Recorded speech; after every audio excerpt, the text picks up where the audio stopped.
மீனராசி அன்பர்களே, மீனராசியை பொறுத்த வரைக்கும் அவங்களுடைய வாழ்நாளில் அவங்க சிரித்த நாட்களை விட அவர்கள் கண்ணீர் சிந்திய நாட்கள் அதிகம் அப்படின்னே சொல்லலாம். இது மீனராசி அன்பர்களே பார்த்துட்டீங்க அப்படின்னா எங்களுக்கு உள்மனதுக்கு தெரியும். வெளியே எப்போவுமே புன்னகையான ஒரு உதடுகளும் காயமடைந்த இதயத்தையும் கொண்டவங்க தான் இந்த மீனராசி. நிறைய கஷ்டங்களை அனுபவிச்சிருக்காங்க. நீங்கள் மற்ற ராசிக்காரர்கள்லாம் சொல்லி அழுவாங்களே தவிர குழம்புவாங்களே தவிர இந்த மீனராசிக்காரர்கள் வெளியே ஒரு விஷயம் கூட சொல்ல மாட்டாங்க. அவங்களோட ஆழ்மனதிலிருந்து வெளியே வரது ஏதாவது ஒரு தருணம் கிடைக்குமாலாம் பார்த்துருப்பாங்க. அந்த இடத்துல மட்டும்தான் இவங்க பேசுவாங்க. ரொம்ப ஒரு காயமடைந்த மனதுக்கு ஒரு எப்படி சொல்கிறது, ஒரு மருந்தாக இனி வரக்கூடிய நாட்கள் அமையும். உங்களுக்கு ஓவரால் ஹைக் அப்படின்னு சொல்ல முடியாது, ஓவரால் ஜாலி அப்படின்னு சொல்ல முடியாது. ஏற்கனவே காயமடைந்ததை சரி பண்ணுற அளவுக்கு உங்களுக்கு ஒரு நிதானமும் நிம்மதியும் தரக்கூடிய அளவுக்கு ஒரு விஷயம். மிகப்பெரிய சந்தோஷமா அப்படின்னு கேட்டால் ஒரு நிம்மதி அப்படின்னு சொல்லலாம். இந்த மீனராசிக்காரர்கள் தனிப்படையான ஜோதிடம் ஒரு டைம் கண்டிப்பாக பார்த்தே ஆகணும். இது தெளிவாகவே முன்னாடி சொல்கிறோம். ஏன் அப்படின்னு கேட்டிங்கன்னா, உங்களுக்கு ஒரு ப்ராப்ளம் இல்லை சார் அப்படின்னு சொல்கிறத விட நீங்கள் சில விஷயத்தில் கொஞ்சம் ஜாக்கிரதையாக இருக்க வேண்டிய ஒரு காலகட்டம் அப்படின்னு சொல்லலாம். இந்த ஆடி மாதத்தில் சில விஷயத்தில் நீங்கள் கொஞ்சம் ஜாக்கிரதையாக இருக்க வேண்டிய காலகட்டம் அப்படின்னு சொல்லலாம். அடுத்தது அமாவாசை வரைக்கும் வரப்போது, அந்த அமாவாசை வரைக்கும் முழு விஷயங்கள் எல்லாமே நம்ம வீடியோவில் சொல்கிறோம். இந்த ஆடி மாதத்தில் இருக்கக்கூடிய ஒவ்வொரு முக்கியமான நாட்கள்லையும் நீங்கள் உங்களுடைய குலதெய்வத்தை வழிபட்டே ஆகணும். அந்த மாதிரி ஒரு சூழ்நிலையில் தான் இப்போ நீங்கள் இருக்கீங்க. அதே மாதிரி இந்த ராசியில் இருக்கக்கூடியவர்கள் ஒவ்வொருவரும் தனித்தனி மாதிரி இருப்பாங்க. இந்த மீன ராசிக்கு ஒரே இந்த ராசிக்காரர் தானே அப்படி இருக்காங்க, அதே மாதிரி தானே எல்லா ராசிக்காரும் நடக்கணும் அப்படிங்கிற மாதிரிலாம் இருந்துச்சுன்னா மீன ராசியில் இருக்கிற எல்லாத்துக்கும் ஒரே மாதிரிலாம் நடக்கிறதில்ல. அதுக்கு தான் தனிப்படையாக ஜோதிடம் ஒரு டைம் பார்த்துக்கோங்க. கீழே ஃபோன் நம்பர் கொடுத்துருக்கேன், பிரபல ஜோதிடர் நம்பர் தான் கொடுத்துருக்கேன். எந்த சந்தேகமாக இருந்தாலும் ஃபோன் மூலமாக நீங்கள் பேசியிருந்தீங்களா. அதே மாதிரி திருமணம், குழந்தைக்கு சம்மந்தப்பட்டது, அதே மாதிரி வசியம் சம்மந்தப்பட்டது எந்த விஷயமா இருந்தாலும் நீங்கள் பேசியிருந்தீங்களா. தொழிலில் லாபம் பிரச்சனை எது இருந்தாலும் சரி, அந்த பிரச்சனை எல்லாத்தையும் செட் பண்ணி கொடுத்துருவாரு. கீழே ஃபோன் நம்பர் கொடுத்துருக்கேன். சரி சார், இப்போ இந்த மீனராசிக்கு ஒரு முக்கியமான ஒரு பாயிண்ட், குலதெய்வத்தை தினம் தினம் வழிபட்டால் எல்லாம் சரியாயிருமா அப்படின்னு பார்த்துட்டு இருக்கிறவங்களுக்கு இந்த மீனராசி பொறுத்த வரைக்கும் எப்பயுமே அவங்களோட தாய் வீட்டு குலதெய்வத்தையும் வழிபடுவாங்க, எங்களோட தந்தை வீட்டு குலதெய்வத்தையும் வழிபடுவாங்க. இப்போ பெண்ணாக இருக்கீங்க அப்படின்னாலும் சரி, ஆணாக இருக்கீங்க அப்படின்னாலும் சரி, குலதெய்வத்தின் மீது அதிக ஆர்வம் கொண்டவர்களாக இருப்பார்கள். தெய்வீக சக்திகள் அதிகமாக இவங்க கிட்ட இருக்கும். ஒரு எக்ஸாம்பிள் சொல்லணும்னா, இந்த மீனராசியில் இருக்கிறவங்க ஒரு சிலருக்கு சாமி வரும் அப்படிலாம் சொல்லுவாங்க பார்த்தீங்கன்னா, அந்த மாதிரி ஆன்மீக ரீதியாக சில விஷயங்களில் நீங்கள் ஈடுபட்டிருப்பீங்க. சொத்து விஷயங்களில் நிறைய விஷயங்கள் கொஞ்சம் அடிப்படை விஷயத்தில் கொஞ்சம் மாற்றங்கள் அது இதுன்னு இருக்கும். ஒரு விஷப்பூச்சினால் நீங்கள் ஒரு டைமாவது கடி வாங்கியிருப்பீங்க. ஒரு பாம்போ இல்லை பூரானோ தேலோ ஏதோ ஒரு அது மாதிரி ஏதோ ஒரு விஷயத்தினால நீங்கள் கடி வாங்கியிருப்பீங்க. தேனியாவது உங்கள் மேலே கொத்திருக்கும். அந்த மாதிரி தான் உங்களோட இது வந்திருக்கும். மிகப்பெரிய சந்தோஷத்தை கொடுக்கக்கூடிய சில நாட்களில் இந்த நாட்கள் ஒரு முக்கியமான நாட்கள் அப்படின்னு சொல்லலாம். ஜாக்கிரதையாக இருக்கக்கூடிய சில நாட்களில் சில முக்கியமான நாட்கள் அப்படின்னு சொல்லலாம். அது என்ன சார், சந்தோஷமாகவும் இருக்குது ஜாக்கிரதையாகவும் இருக்குது அப்படின்னு நினைப்பீங்க. சார், பைக்கில் வேகமாக போயிட்டு வருது ஒரு வகையில் சந்தோஷம், ஆனால் ஜாக்கிரதையாக இருக்கணும்ல. அந்த மாதிரி ஒரு புது பைக்கில் நீங்கள் புது பைக் வாங்கிட்டீங்க, சந்தோஷமாக வண்டி ஓட்டுறீங்க, ஓட்டுறதெல்லாம் ஓகே, ஆனால் ஜாக்கிரதைன்னு ஒன்று இருக்குல்ல, சேஃப்டின்னு ஒன்று இருக்குல்ல, அந்த விஷயம்தான். உங்களுக்கு கல்வி, மருத்துவம் இந்த மாதிரி பல விஷயங்கள் உங்களோட மைண்டில் இருந்தாலும் உடல் ரீதியான விஷயத்தில் ரொம்ப நீங்கள் ஜாக்கிரதையாக இருந்தே ஆகணும் அப்படிங்கிற ஒரு காலகட்டம். விஷப்பூச்சிகள்கிட்ட இருந்து நீங்கள் கொஞ்சம் ஜாக்கிரதையாக இருக்கணும். விஷம் மருந்து சம்மந்தப்பட்ட விஷயத்தில் நீங்கள் கொஞ்சம் ஜாக்கிரதையாக இருக்கணும். கல்வி சம்மந்தப்பட்ட விஷயத்தில் உங்களுக்கு ஓகேவா இருக்கும். மற்றபடி தொழில் ரீதியான விஷயங்களில் நீங்கள் முதலீடு போடுறீங்க அப்படின்னா ஒன் டைம் ஜாதகத்தை பார்த்து தான் பண்ணணும். அதாவது இப்போ நீங்கள் எது பண்ணாலும் ஒரு டைம் நீங்கள் அனலைஸ் பண்ணிட்டு தான் பண்ணணும். அடுத்து நீங்கள் என்ன பண்ணணும் அப்படிங்கிறது அது தெளிவாக புரியுங்க இந்த மீனராசிக்காரர்கள். ஏன் சார் தொழிலில் என்ன, தொழிலெலாம் ஓரளவு பரவாயில்ல தானே போயிட்டுருக்கு, தொழிலுக்கு என்ன இப்போ அப்படின்னு கேட்குறவங்கலாம், சார் இப்போ உங்களுக்கு அந்த மாற்றம் இன்னும் ஏற்படாத முன்னாடி இந்த வீடியோ பார்த்துட்ருக்கீங்கன்னு அர்த்தம். ஓரளவுக்கு கொஞ்சம் உங்களுக்கு டல்லாக இருக்குது அப்படிங்கிறது உங்களோட உள்மனதுக்கு தெரிஞ்சு அப்படின்னா உடனே ஜோசியம் பார்த்துருங்க. ஏன் அப்படின்னா ஒரு சிலருக்கு இப்போ கொஞ்சம் ஓரளவுக்கு பரவாயில்லையா இருக்கும். அது நகர தான் உங்களுக்கு என்ன அப்படிங்கிறது தெரிய ஆரம்பிக்கும்.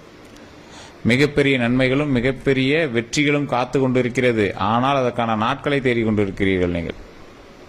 புரியுதா? உங்களுக்கே தெரியும் சார், இது சக்ஸஸ் ஆகும்னு தெரியும், ஆனால் என்னைக்காவது தான் சார் தெரியல சார். இந்த பிஸ்னஸ் நல்லா ஓடும் தெரியும் சார், ஆனால் ஏன் இப்போ டல் அடிக்குன்னு தெரியல சார். சார், ஃபேமிலியில் இப்போ ஜாலியாக இருக்குது சார், ஏன் தான் இப்படி சும்மா தேவையில்லாம் சண்டை போட்டுருக்குறாங்கன்னு தெரியல சார். சார், ஒரு தொழில் ஆரம்பித்தேன், ஒரு பிஸ்னஸில் ஹை கிடைக்கணும், அது இன்னும் கிடைக்கல, எப்போ தான் கிடைக்குன்னு தெரியல சார். ஆனால் கண்டிப்பாக கிடைக்கும்னு எனக்கே தெரியுது சார். ஜாதகத்தெல்லாம் பார்க்கணுன்னு கூட அவசியம் இல்லை, எனக்கே தெரியுது, ஆனால் எப்போ கிடைக்குன்னு தெரியல சார் அப்படிங்கிறவங்கலாம் ஒரு உன்னதமான ஒரு காலகட்டத்தை நோக்கி நீங்கள் பிரயாணிக்கக்கூடிய ஒவ்வொருவருக்கும் உங்களுடைய குலதெய்வத்தின் வழிபாட்டோடு நீங்கள் வணங்க வேண்டிய ஒரு முக்கியமான தெய்வமும் இருக்குது. அந்த தெய்வத்தை நீங்கள் எப்படி வழிபடணும்னு இருக்குது. அதுக்கு இந்த ஆடி மாதம் உங்களுக்கு உறுதுணையாகவும் இருக்குது. அதாவது இந்த மாதத்தில் நீங்கள் சக்ஸஸ் ஆவீங்களா அப்படின்னு கேட்டால் சக்ஸஸ்க்கான ஸ்டெப்பை எடுங்க அப்படின்னு சொல்லுவேன். அவ்வளோதான், அதான் முக்கியமான பாயிண்ட். சார் இந்த மாசத்துலயே எல்லாமே சக்சஸ் ஆகுமா சார், உங்களுக்கு ஒரு கேஸ் ஓடிட்டு இருக்கு, அந்த கேஸ் இப்பயே சக்சஸ் ஆகுமா, இந்த மாசத்துல நீங்க இறைவனை வணங்கினால் வருங்காலத்தில் உங்களுக்கு அந்த கேஸ் வெற்றி ஆகும், அவ்வளவுதான். இந்த மாசத்துலயே சக்சஸ் ஆகி கையில எதுவும் கொடுக்குற மாதிரிலாம் இல்லை, அது தெளிவாக ஓப்பனாக சொல்ற மாதிரி தான் இருக்கு. சார் அப்புறம் எதுக்கு சார் மைண்ட் இது பண்ணிட்டு அப்படின்னா, ஒன்று தெளிவாக தெரிஞ்சுக்கணும். எப்பவுமே ஒரு ஜோசிக்காரர் வந்து நல்லது சொன்னா மட்டும்தான் அவன் நல்ல ஜோசிக்காரமும். சார் அவன் ரொம்ப நல்லதா சொன்னான் சார், அப்படி சொன்னார் சார், இப்படி சொன்னார் சார், இந்த ராசியில் பிறந்தவங்கலாம் மிகப்பெரிய வள்ளல்னு சொன்னார் சார், ராஜா ஹீரோன்னு சொன்னார் சார். அப்பனா உங்களை வந்து அந்த ராசியினுடைய பண்பு நலங்களை சொல்லி உங்களை இது பண்றாங்க, அவ்வளவுதான். உங்களுடைய பண்பு நலங்கள், இந்த ராசிக்காரர் இப்படி இருப்பார் அப்படின்னு சொல்லுவாங்க. ஆனா தசாபுத்தி எப்படி இருக்கு, உங்களோட நடத்தைகள் எப்படி இருக்கு அப்படிங்கிறது இருக்குல்ல சார். நீங்க ராஜா இதெல்லாம் பாத்துக்கலாம், ராஜராஜ சோழனே எப்படி இறந்தாருன்னு தெரியாத வரலாறுலாம் இருக்குது, புரியுதா? ஒவ்வொரு கடவுள் மாதிரி உங்களுக்கு எக்ஸாம்பிள் சொல்லலாம். ஒவ்வொரு கடவுளுடைய வரலாறுலையும் அவர்கள் பட்ட கஷ்டங்களும் இருக்குது. ராமர் வனவாசம் போனாரு, முருகர் பழனிமலையில் போய் தனியார் நின்னாரு, எந்த சிவபெருமான் பிட்டுக்கு மண் சுமந்தார். எல்லா இறைவனுக்கும் ஒவ்வொரு வகையான கதைகளில் அவர்களுக்கும் ஏற்றத்தாழ்வுகள் இருக்கத்தான் செய்யுது. ஸோ அதை ஃபர்ஸ்ட் புரிஞ்சுக்கணும். மனிதன் கடவுளுக்கே அந்த நிலைமைன்னா மனிதன்லாம் எங்க ஏமாத்திரம். எவ்வளவு பெரிய மகான்களா எடுத்துக்காங்க, எவ்வளவு பெரிய மகான் எடுத்துக்காங்க, எங்களோட வாழ்க்கையில சின்னதா ஒரு ஏற்ற இறக்கங்கள் இருக்கத்தான் செய்யும். ஸோ அது மாதிரி தான் உங்களோட வாழ்க்கையும் நம்மளோட வாழ்க்கையும். அதெல்லாம் இப்போ நம்ம ஏற்கனவே இறக்கத்தை சந்தித்தாச்சு, இனிமேல் ஏற்றத்தை சந்திப்போம். இதனால நீ கஷ்டத்தை அனுபவிச்சிட்டீங்களா, இதுக்கு மேலே நம்ம மகிழ்ச்சி அனுபவிப்போம். தான் லைஃப் இஸ் அ சர்க்கிள். ஒரு இடத்துல நீங்கள் இறங்குனீங்க அப்படின்னா மறுபடியும் மேலே வந்துடுவீங்க. ஸோ அதனால கவலையே வேண்டாம். வாழ்க்கையை வாழுவதற்கு இந்த தருணம் ஒரு முதன்மைய படியாட்டாக அமையும். நீங்க வந்து மச்சாவதாரி, அதாவது ஒரு 1008 அவதாரத்துல பெருமாள் பல அவதாரங்கள் எடுத்திருப்பாரு. அதுல மீனோடு இருக்கக்கூடிய ஒரு வடிவம் கொண்ட தெய்வத்தை நீங்க வழிபடணும், மச்சாவதாரம் அப்படின்னு சொல்லுவாங்க. ஸோ மச்சாவதாரம்ங்கிற இது வந்து நீங்க வழிபட்டா போதுமான. சார் அந்த பேர் எனக்கு வரல சார் அப்படின்னா, ஓ மச்சாவதாரரே போற்றி, ஓ மச்சாவதாரரே போற்றி, ஓ மச்சாவதாரரே போற்றி அப்படின்னு மறக்காம கமெண்ட் செக்ஷன் பதிவிடுங்க. இல்ல சார் அது எனக்கு ரொம்ப கன்ஃபியூஸா இருக்கு அப்படின்னா, நீங்க பெருமாள் வழிபாடு பண்ணீங்க அப்படின்னாவே போதுமானது. இந்த மீன ராசிக்காரர்கள் குலதெய்வத்தையும் பெருமாளை வழிபட்டீங்க அப்படின்னாவே போதுமானது. ஓம் மச்சாவதாரரே போற்றி, ஓம் மச்சாவதாரரே போற்றி, ஓம் மச்சாவதாரரே போற்றி. இது மிகப்பெரிய நன்மையை தரக்கூடிய ஒரு முக்கியமான தாரக மந்திரம். தினம் தினம் இதை சொல்லுங்க, மிகப்பெரிய நன்மை நடக்கும். கல்வி சம்பந்தப்பட்டமான விஷயங்களுக்கு நீங்க பெருசா எதுவும் பார்க்க தேவையில்ல. குழந்தைகளுடைய கல்விக்கு ஜோதிடமே நீங்க பார்க்க தேவையில்ல. உடல் ரீதியான விஷயங்களுக்கும் ஜோதிடத்தை நம்பிட்டு நீங்க வந்து டைம் வேஸ்ட் பண்ண தேவையில்ல. உடல்ல எந்த ஒரு மாற்றம் தெரிஞ்சாலும் உடனே நீங்க வந்து டாக்டர் பார்த்தணும். இந்த சமயம் ரொம்பவும் முக்கியமான ஒரு தருணம். அதனால நீங்க கண்டிப்பா டாக்டர் பார்த்தே ஆகணும். சும்மா ஒரு கோல்டுனா கூட நீங்க உடனே டாக்டர் பார்த்துருங்க. மற்றபடி எந்த ஒரு இஷ்யூஸும் கிடையாது. உடல் ரீதியாக நரம்பு சம்பந்தப்பட்டமான விஷயங்கள் எதுவாக இருந்தாலும் உடனே டாக்டர் பார்த்துக்கணும். கால் வலி கை வலி எதுவாக இருந்தாலும் டாக்டர் பார்த்துக்கணும், ஒன்றும் ப்ராப்ளம் கிடையாது. வண்டி வாகனங்கள் வாங்குறீங்க அப்படின்னா ஒரு டைம் ஜோதிடத்தை பார்த்துக்கோங்க. உங்களோட தசாபுத்திக்கு இப்போ வண்டி வாகனம் வாங்கலாமா அப்படிங்கிற யோசிங்க. சார் ஒன்று நல்லா தெளிவாக தெரிஞ்சுக்கோங்க. பணம் எவ்வளோ வேணாலும் இருந்தாலும் வீடு கட்டுற யோகம் இருந்தால் தான் வீடு கட்டணுமா, அது தெரியுங்களா? நிறைய பேர் தெரியறது இல்லை. அது சார் பணம் கையில் இருக்குது சார் அப்படிலாம் நீங்கள் இருந்தீங்கன்னா வீடு கட்டுற யோகம் தான் கட்ட முடியும். சார் பணமே கையில் இல்லை சார், ஆனால் வீடு கட்டுற யோகம் இருக்குது சார், கடை வாங்கியாவது வீடு கட்டிப்போம். ஸோ இதுதான் ஒரு ப்ராக்டிக்கலான ஒரு விஷயம். ஆஸ்ட்ராலஜியில் முக்கியமாக நீங்கள் வந்து கற்றுக்க வேண்டிய விஷயம். நீங்கள் உண்மையை சொல்லுங்கள், எத்தனை பேர் நீங்கள் கடை வாங்காமல் வீடு கட்டினீங்க? ஏதாவது ஒரு சின்ன விஷயத்துக்காக கடை வாங்கியிருப்பீங்க. ஒரு 100% பேர் தான் கடை வாங்காமல் வீடு கட்டியிருப்பாங்க கை காசு வச்சு. ஸோ இது மாதிரி நிறைய பேர் இருப்பீங்க. ஆனால் கையில் காசு இல்லாமல் ஆரம்பிச்சு சார் அது எப்படி ரெடி பண்ணனே தெரியல சார். அது அந்த டைமை பொறுத்து உங்களுக்கு வந்து அந்த தசாபுத்தி செயல்பாட்டின்படி உங்களுக்கு தேவையானதை கடவுள் செஞ்சு கொடுக்கும். அதுதான் ஒரு முக்கியமான விஷயம். மீன ராசிக்கு எப்பவுமே நன்மை தரக்கூடிய ஒரு காலகட்டம் என்ன, கடவுள் கொடுக்கும், தெய்வம் கொடுக்கும், குலதெய்வம் கொடுக்கும். அதனால நீங்க அஞ்சு ஒளிய தேவையில்லை, யார்கிட்டையும் கெஞ்சி நிக்கணும்னு அவசியம் இல்லை.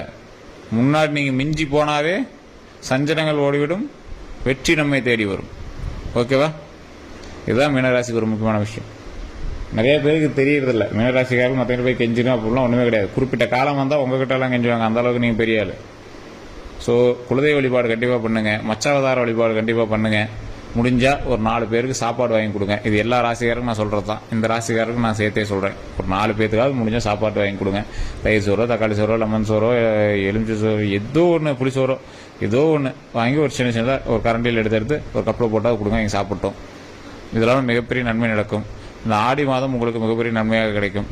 அடுத்தடுத்த வீடியோக்கள் நான் போட்டே வரேன். ஆடி அமாவாசைக்கெல்லாம் வீடியோ வரும். ஸோ அந்த விஷயங்கள் எல்லாமே நான் உங்களுக்கு சொல்ல போகிறேன். அதனால் நீங்கள் வீடியோ ஸ்கிப் பண்ணாமல் பாருங்கள். மற்ற எந்த ஒரு விஷயமா இருந்தாலும் இனி வரக்கூடிய காலகட்டங்களில் ஒவ்வொரு விஷயமும் நம்மளோட வீடியோவில் வந்துட்டே இருக்கும். ஃபாலோ பண்ணாமல் பார்த்துருக்கீங்கன்னா கண்டிப்பாக ஃபாலோ பண்ணிக்கோங்க. நம்ம சேனல் இதுவரை நீங்கள் சப்ஸ்கிரைப் பண்ணாமல் சப்ஸ்கிரைப் பண்ணி பக்கத்தில் பெல் பட்டன் மறக்காம ப்ரெஸ் பண்ணிக்கோங்க. எல்லோருக்கும் நன்றி நண்பர்களே. அதே மாதிரி நிறைய பேருடைய சந்தேகம், சார் பிறந்த தேதி இதெல்லாம் வந்து வாட்ஸ்அப்பில் அனுப்பலாமா, சரி கமெண்ட் செக்ஷனில் போடலாமா? கமெண்ட் செக்ஷனில் போடுறது வந்து நீங்கள் எந்த மாதிரி வேணும் அப்படிங்கிறது தெரிஞ்சுக்கிறதுக்காக போடுறதுங்க. கீழே ஃபோன் நம்பர் கொடுத்துருக்கேன், டிஸ்கிரிப்ஷன்லேயே பாருங்கள் ஃபோன் நம்பர் இருக்குது. அந்த ஃபோன் நம்பருக்கு ஃபோன் பண்ணி அல்லது வாட்ஸ்அப் பண்ணியோ நீங்கள் பண்ணீங்க அப்படின்னா ஆட்டோமேட்டிக்காக உங்களுடைய கேள்விக்கான பதில்கள் எல்லாமே நம்ம சொல்லுவோம். எந்த ஒரு ப்ராப்ளமாக இருந்தாலும் நம்மளுடைய ஜோதிடர் உங்களுக்கு தீர்த்து வைப்பார். வேறு எந்த கருத்துக்களாக இருந்தாலும் மறக்காம கமெண்ட் செக்ஷன் பார்த்துக்கோங்க. இதை நம்ம சேனல் சப்ஸ்கிரைப் பண்ண சப்ஸ்கிரைப் பண்ணிக்கோங்க, பக்கத்தில் பெல் பட்டன் மறக்காம ப்ரெஸ் பண்ணிக்கோங்க.